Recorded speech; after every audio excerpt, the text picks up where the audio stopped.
Maniacs, welcome back to the channel. Your local bedhead here. So we have a pretty interesting post that was actually made by one of the daughters of the Smurl family.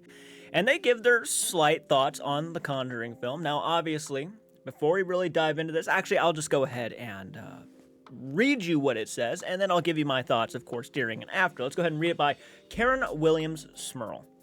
For those of you wondering my thoughts on the new Conjuring movie, yes, I am a Conjuring fan. I'm a Conjuring fan too. Have my disagreements, but I am a fan. I'm actually going to be going to see the movie this upcoming weekend, so I'm actually very excited to see it. So as a fan, it was good. It was a good horror movie in general. As for the story, of all the talks and meetings we had with the writers, I can't believe they didn't once mention the storyline. Oh boy. Tony and Judy Spera were not involved, so the fact that they were made it all about them was kind of shocking. Oh boy. I know they were trying to tie two stories together, but dear Lord, I mean literally the involvement was non-existent. So I think what she's saying here is everything that they talked about with the writers of this film, everything that they were planning on doing, everything was apparently sounding really good to them, and they just decided to, no, fuck that, this should be about Tony and Judy. That's who this movie should be about. And that's kind of what they did. Because what I've heard in slight non-spoiler reviews is that the family really is not in the forefront of this film.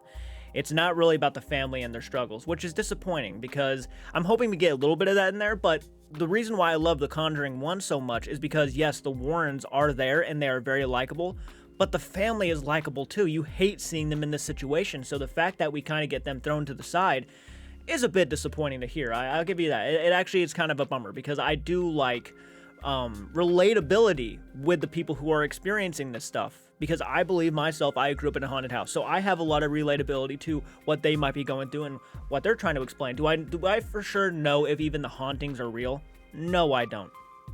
I don't, but I'll give you my thoughts after. Okay. Oh well. They wrapped it up as a fan, but as a family, I don't know why they wasted our time. Even talking to us and stressing that they wanted to tell our story accurately and compassionately, that's all I have to say for now. So she does not feel like they did not do what they agreed they were going to do.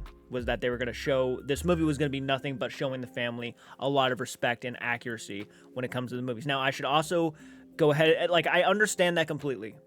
I really do. You had a chance to sit down with some people who are going to make a movie about your personal experiences. I understand you want them to get it right and you want them to make sure that they tackle certain things. I get it. But you also got to keep in mind too, it's Hollywood. I never figured any of the movies were 110% accurate to the stories. As a matter of fact, The Devil Made Me Do It added somebody who never even existed within the real story and became the antagonist of that film. I thought she was a great villain. I'm like, oh my god, this would be fascinating if it was real. And I looked it up, never even existed. That lady who was putting the curse on that kid and that family never even existed. So I don't know why the fuck they would write that in. But the director who directed this film is also the same person who directed The Devil Made Me Do It.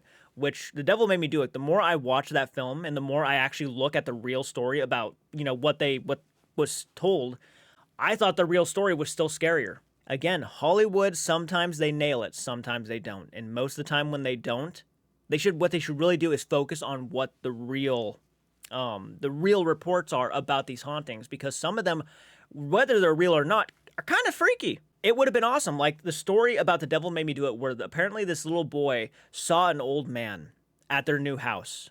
And it really freaked him out. I like the old man was saying, beware or something, pointing his finger at him and stuff. That really creepy stuff. And you get a little bit of that within The Devil Made Me Do It. I mean, that whole bed scene and stuff. You get a little bit of that. But in the documentary that came out, Devil Made Me Do It, the way they tell it was scarier. It was a creepy little story. And how apparently the little boy was at their old house with the family and he's saying, he's coming. And he could picture in his head the demon leaving that house and flying all the way over to their old house. And the second that he says he's here, they get a knock at the door. I mean, it's literally freaky shit. I'm not sure if they actually presented that within the Devil Made Me Do It. I can't remember. I don't think they did. But if they did, it would have been freaky shit. I'm still surprised they never did. I mean, it's just, to me, it's clear as obviously all hell the director of these films, who has directed, I think he directed The Devil Made Me Do It, he directed this new one, Last Rites, and he also directed The Nun 2, and if I'm not mistaken, Curse of La Llorona, are the ones I have seen are not that great. The fact that James Wan stepped down, I think if James Wan was involved, he would have paid more tribute to the real story. However, even James Wan himself seems to add things that never really existed. Valak the Nun had nothing to do with any of these cases.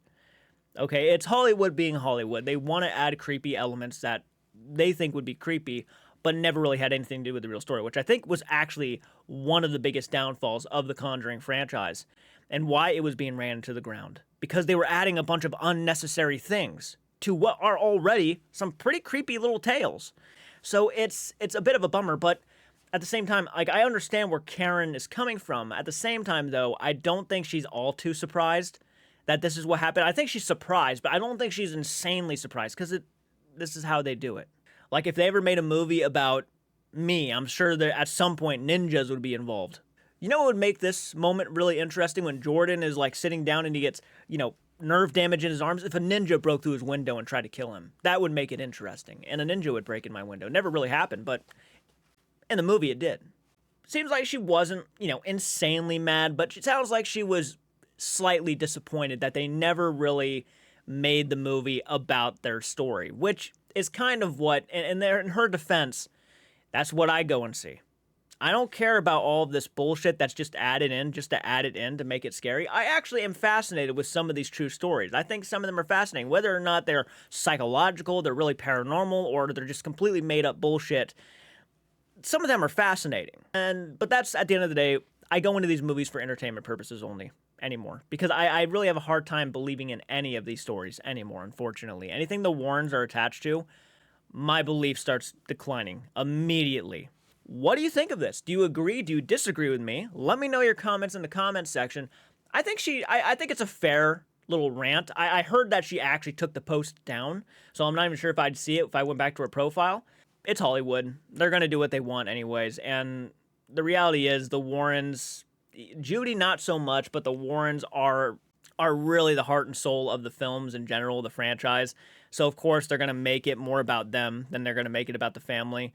And even I started to notice that after the Conjuring 2, it became less and less about the families and the people involved. It became more about the struggles with the Warrens and their love and their passion and their beliefs, and that's what it became more of, instead of hearing the family's stories, which I think would have been, in my opinion, a better way to go. Having said that, let me know what you think in the comment section. I'll see you all in the next one. Do take care. Reactions are nothing new. However, there is one man on a mission who wants to prove the world a fakery. He used to follow all these paranormal shows. Now he's had enough. He is done. Dark sources throwing down, coming after all these paranormal clowns. He is watching, not letting them get away. All these fakers, they're gonna have to pay.